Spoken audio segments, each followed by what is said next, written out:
Today on Things Green, we're visiting Valley Crest Tree Company. We'll see how much planning and care goes into growing those beautiful trees that you see in the yard and garden. We'll also be talking to the experts about the rooting systems along with care of big boxed trees. And we'll be digging up a tree being prepared for shipment. That's today on Things Green.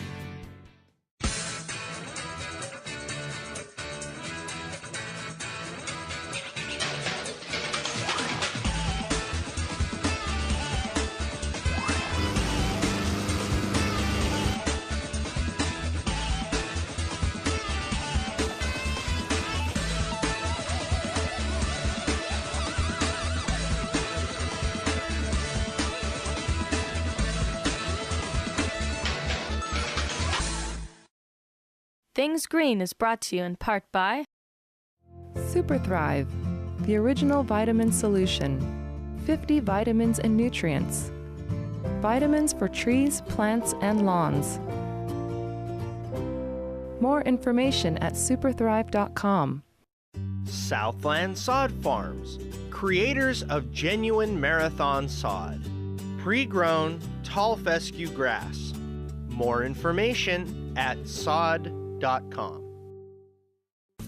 Dram Garden Products, makers of watering tools since the 1940s.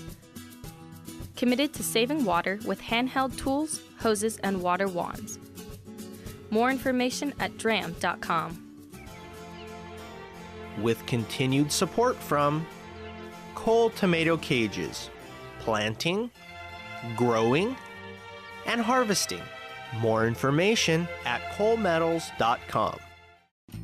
And by the Radisson Hotel Whittier, with newly renovated rooms and an on-site bistro restaurant.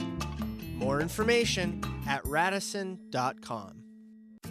And by the State Farm Youth Advisory Board, supporting school-based, youth-led service learning projects.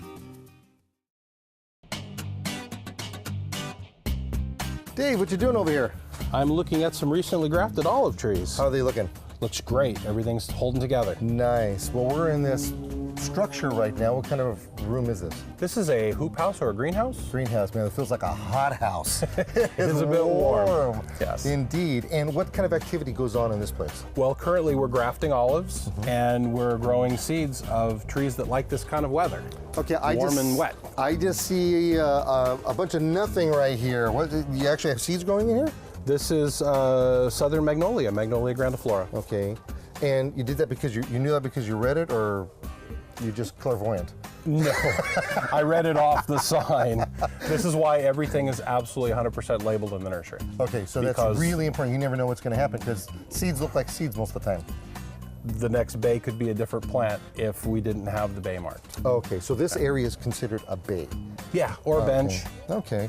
Now what's going to happen with these things after they start growing? These are going to germinate. These are going to end up being rootstock for grafting. Okay. Other magnolias onto these selected cultivars of magnolias. No kidding. Yeah. Are there certain plants that you grow that aren't going to be grafted? Yes, absolutely. We do many plants that we grow that aren't grafted. I would have to say that 80% of what we do isn't grafted. Oh, is that right? These are fairly rare plants here. Okay, so what do we have going on here? This is Bauhinia variegata. Okay. Again, it's going to be a rootstock for Bauhinia blakeiana, which is a great tree because it doesn't produce seed. It blooms but doesn't make a mess of seeds. Nice. Now, I see that in this particular bay, you got a lot of great germination rate, but we got one here that's being a little stubborn. Could be that the staff that was planting that seed missed that spot, or it could be that those haven't germinated yet. Okay, but it's possible they will germinate. It's possible. Okay. Yeah. Now, the really neat thing about what I like about this environment is that you're really kind of replicating nature. Correct. Okay. Correct. We're creating a warm, humid environment to get things out of the ground faster. And what I was fascinated with when I first walked into this place was that you've got seeds, and these are really big seeds called acorns. Correct. And they're just sitting on top of the ground like they would in a forest. Exactly how Mother Nature would have meant. Okay, what kind of plant is this? That's Quercus engelmannii, or mesa oak. It's one of California's more rare oak trees. Okay. We produce about 700 of them a year. That's it, huh? How many varieties of plants are you growing out here? We're between 150 and 200 now. Wow. And this would be one of them as well? Yes, this is Erythrina caphra, Okay. Kafer boom coral tree. Oh, beautiful blooms. Yeah, and Yeah. great for here in California where we have a very dry climate. It's Okay, now this particular plant right here, it looks like it's pretty big for the size of this root ball, this container. When does it get planted up?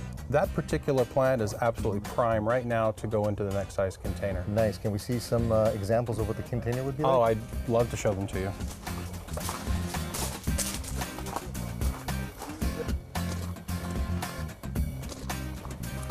When I look, there's nothing but a sea of 5-gallon containers over here. That's correct, but we don't call them 5-gallon anymore. We call them number 5s. No kidding, how come? Well, there's been some issues with 5-gallon being a volume, and this is not 5-gallon volume. Not a true 5-gallon in this sense. Correct. Yeah, so if it's a 1, we don't call it a 1-gallon any longer. Number 1s. It's just a number 1, number 5, number 15. Right. Okay, I'm gonna have to learn that. This looks really familiar. It should. This is Quercus engelmannii. We saw the acorns inside the greenhouse. So this is about a year down the road. Off of that itty bitty acorn. Yes, from a small acorn, a tree will grow. And that is what I think is so fascinating about what you guys do here with these big trees. You have something that's so minuscule, and before you know it, it just grows. Give it a little TLC. Speaking of which, this also looks familiar. It also should look familiar. This is the coral tree we were looking at inside. Be careful, there's pokies on here. They are a bit thorny, very well armored. This is about 6 months from the size we saw in the greenhouse. And when did they get potted up into something like that? You know, they go into boxes pretty quick.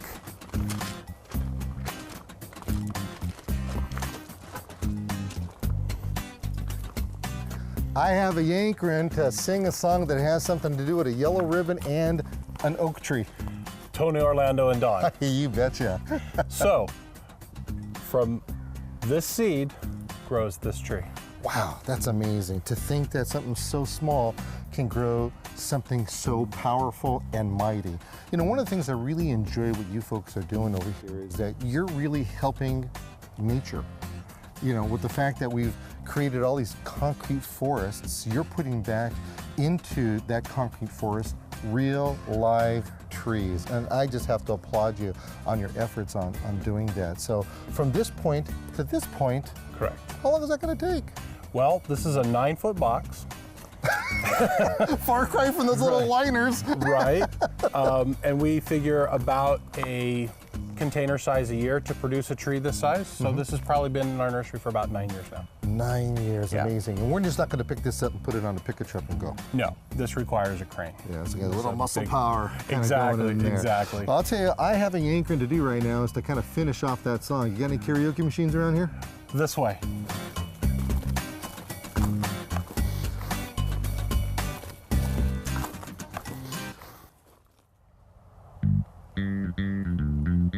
You know what they call this in my world? No, Gnarly! that is truly gnarly. This is something we don't want to see on plants, is it? Absolutely not. Yeah, root management, so important, especially on the level of your level when you're taking plants from their literally more than infancy and bringing them up into these bad boys right there. That's correct. So what do you have going on over here? This is a southern magnolia, Magnolia grandiflora. And this was grown from seed by us. Okay, And this is a root management container. okay. Did you want to see what the roots look like? I do. All right, here Let's we see what go. they look like. All right. So he's gonna knock them out of the container over here. We're gonna look at them. And dude, I didn't think we were gonna actually We are going to see the roots. Usually roots when you of pull them out this of a tree. container at a nursery, you don't actually see them like this. I think the problem is here you're having too much fun doing that. Look how beautiful that is.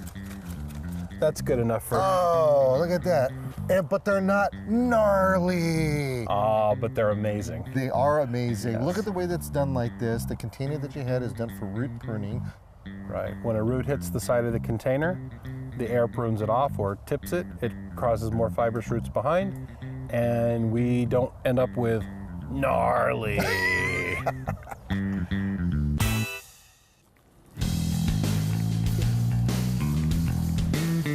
every one of these trees in this orchard were planted Yes, specifically for customers to purchase. correct. Okay, I'm a little bit confused about a whole bunch of things. Okay, well, that's what I'm here for. You are? Okay, why are there ribbons on the trees? The ribbons indicate that these trees have all been sold. Okay. And the ribbons indicate what color, the ribbons indicate what size container these trees are going to go into. Eventually. Well, within the next couple weeks. These are going to be put into boxes and taken out of the ground. These are all sold. This color here, the pink and green, indicates that this is going to go into an 84-inch box. Okay. Green is a 96-inch box. That would be a 72-inch box. Okay, so there's all these really neat indications that you have over here. I kind of like that idea. Okay, I'm a client. Yes. I realize all this is sold. What would you recommend for me? I have a backyard. Okay. And I have a swimming pool. Okay. And I also have a garage that's nearby. We've got a little bit of a planter, a little bit of lawn. In other words, I have the worst conditions imaginable. Right. What size tree are you looking for? What's the ultimate size? No, I want a shade tree. That's Okay. all. I just know I want a shade tree. Do you want a tree that allows a little light in the winter? So maybe one that loses its leaves? No, because the pool's there, and therefore I don't want to have all the leaves in the but pool. this is one of the things that I often warn people of, that evergreen trees tend to drop leaves all year long, whereas a deciduous tree makes one big mess. You clean it up and you're done. Nice. So once a year you clean up the mess. So what I'm getting from you here is that we really need to get a checklist of Absolutely. all of the things that we want our trees to do and not do. Correct. Okay. How much professional help should we seek in getting something like this? I think if you're talking about a long-term investment, it's a living organism that's going to be there for a very long time. So you would want to have as much professional input as possible, because it's a pretty big investment, depending upon what size tree you go in with. But your property value increases over years as that tree matures, and it becomes a part of the landscape and a part of your home. One of my mantras happens to be that we have licensed landscape contractors. Yes. We want to deal with. It's kind of a no-brainer to have a licensed landscape architect. Okay. And what about this one, Smarty? What about having an arborist on your team? I think that an ISA certified arborist would be, for choosing a tree, would be one of your best assets. This is somebody who climbs trees, prunes trees, would probably be well versed in those trees that do best in that neighborhood, that environment, that climate. So I think that having an ISA certified arborist would be a win-win. Okay, now ISA stands for International Society of Arboriculture. Yes. Don't be afraid of those words there. No, Look, no. These guys are licensed individuals who really know their stuff. So when the tree ends up getting chosen, picked, usually the professional will come down and do that. They'll pick them for you, then you'll prepare the tree for me. Correct. And as I understand it, that preparation process could be several months before I actually get that tree. So we really have to project with this. You have to make sure you have the proper tree in the proper site, and then once you've selected the tree, you'd want the nursery to prepare that tree if you're doing a large specimen tree. Okay, now here we have an oak tree. Yes? Beautiful plant over here. Yes. This is mine. No, really, it's mine. I love it. I love it. Congratulations. It's mine. What are some of the care things that I need to do with this particular plant? I would have to say the initial care, the most important thing is going to be water. Keep it nice and moist. Well, you're dealing with a very, very large tree. It's going into some fairly disturbed soil. So one of the key things is we're going to want to make sure that a berm or a basin is built right around where this box edge used to be, so that when we water the tree, the water's not flowing into that fluffy soil around the edge and not going into the root ball of this tree. So we build a basin. And that's because my soil at my house is different than the soil that is in here. Exactly. Okay. Exactly. Texturally and density, how tight it's been packed. Yeah. This has been in this container for well, this tree's been growing in this soil for almost 10 years. So this is fairly well compacted soil. You're going into very loose, disturbed soil. The water will run around the root ball instead of infiltrating this root ball. So we always suggest building a basin or a berm and then filling that with water a couple of times, and the excess water will drain into the surrounding soil. So instead of trying to push water from the outside soil into the box, excess water goes through the root ball and outside of the root ball. And those roots will eventually grow out as far as your drip line of your tree is going to get in the first place. And then before I know it, I can take and put my lounge chair right over there, get my magazine to ring, a little lemonade, and everything is looking real nice. Exactly. Okay, and the best part that I like about these mature trees is the fact that it's instant.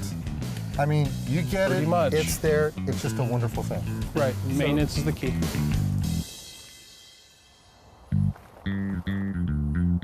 Now here we have a plant of biblical proportions. We definitely do. Olive trees have been known to be around on this earth for thousands of years. And I would imagine if you even go back further than that, they probably were here.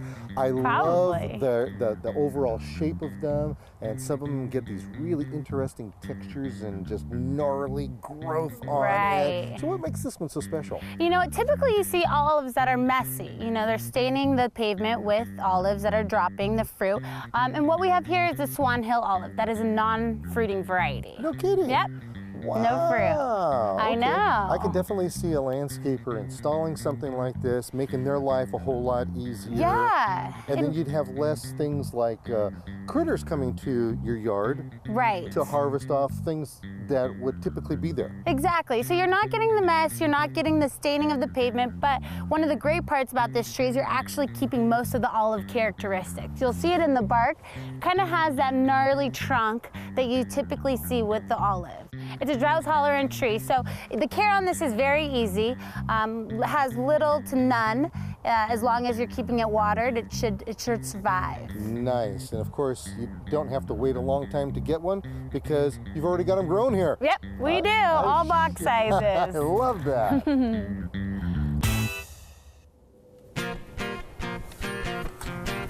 I understand there's a tree that needs to be dug out over here, Scott. Where do I start? Well, you got the right tool to get started with. And we got to go find a tree that you want. Okay. We'll go select that tree, and we'll start digging it. And it's pretty much just that simple. It's pretty much that simple, yeah. It's an easy It's an easy process. It's just finding the tree that you like, and we'll start harvesting. But I have a little idea that it's going to take me a little bit longer to dig out the tree with something like this. Yeah, that's true. In all fairness, it requires some bigger equipment, such as a mini excavator or a backhoe, and some skilled labor to come through and side box to get what we call the sides on the tree. A lot of it's done with machinery, and about 25 or 30% of it's done by hand. Wow, so you still have to go to the good old-fashioned hand thing, huh? Yep. That's always amazes me when that happens in the world. Now, I see that, well, first off, you have an orchard. And in this orchard, I would imagine that if I'm a landscaper or an architect, I come out here because I know that you have trees. And let's just say, I want that one over there. So, so I pick that one over there, and you put my name on it. Correct. Give you a couple of shekels to let everybody know that that's my tree. What happens after that? Well, we find out when the tree is actually scheduled to get delivered to your project, and that will constitute when we start the actual boxing process. These trees like to be boxed in the fall or in the winter time. That's the best time to do it. They're kind of hibernating, sleeping a little bit. So once we find out when your project is scheduled, that's when we'll come in and we'll start harvesting the tree. So planning is really important here, isn't it? Because unlike a regular nursery where I'm gonna go and get a couple of 1s or 5s or 15s or even a 24-inch box, I could throw that in the front of my VW and I'm off and I could be planting. This here is a little bit longer. Correct. Yeah, there's a lot of planning that goes into the projects that these trees will go to. It really starts with your vision, the architect's vision, knowing what you want, coming out and selecting it well ahead of time, putting your tag on it, owning the tree, and we'll keep it here and we'll hold it to you until it's time to go. Now, unlike a typical nursery that has a plant in a container, these are what we call field grown. Right. And with that being said, I've never been this close to a field-grown container like this before. This is massive. How long is this? Yeah, this is a 108-inch box, 9 feet. 9 feet all the way to the end there, huh? Yep, and it's approximately 14-foot diagonal. Wow. So imagine the hole, the receiving hole you have to dig. It's got to be 14 to 15 foot square. Oh, that's right, because if you want to twist it around and adjust it, you have to have that room in between there. Correct. So, you know, you also want to, there's a few things about planting the tree that needs, you know, not a typical landscaper. It has to be a specialty contractor for the most part to handle big trees. Somebody who's familiar with handling big trees. It's not a 24-inch box. Yeah, I mean, you got these giant cables here, and that thing's going up to the heavens over there, and you got workers all over the place. So this is a labor-intensive venture over here. Yeah, this tree right here that we're standing next to weighs about 35,000 pounds. No kidding. So yeah, you definitely couldn't put it in a pickup truck. Yeah, to say the least. Yeah. Okay, so I have this big old ginormous hole that probably should be pre-dug, I would imagine.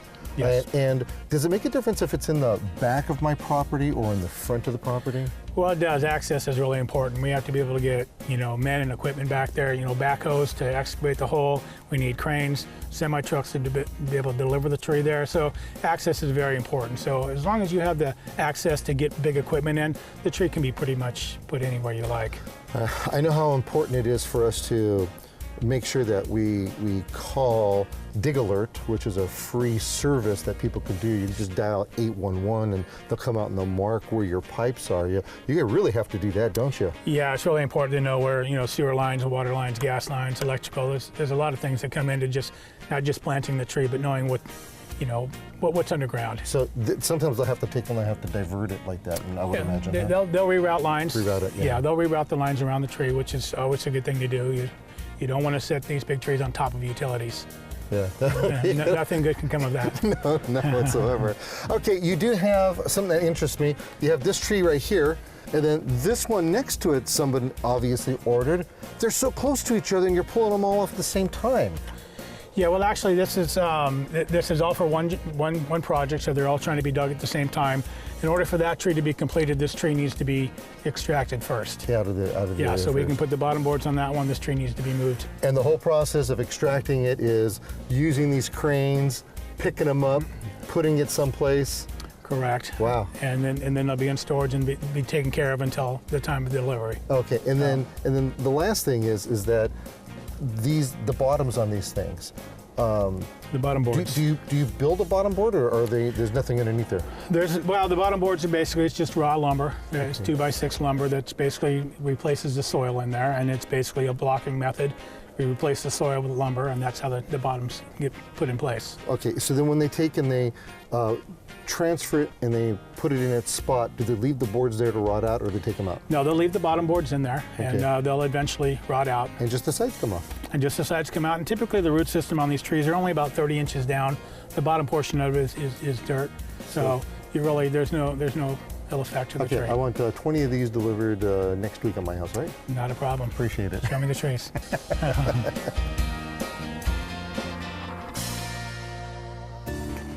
Okay, we cut these flowers earlier. It's really important when you're cutting flowers to cut them first thing in the morning after they've had a good night's rest and they've plumped up with hydration and they're nice and bright. You want to get them into the water right away though. There's a 5-second rule. Do you guys know what the 5-second rule of gardening is, of cutting flowers? You have 5 seconds to put the flower in a water before it starts to wilt. Because just like humans, we want water. We also want to have water that's really clean. And in order to have water that's clean, it's good to put a little bit of bleach, about a half a teaspoon of bleach, a half a teaspoon of sugar, and a little bit of lemon. That keeps your water nice and clean without having to buy preservative. But before we actually start putting the flowers in, we need to put the background in, the filler, the greenery.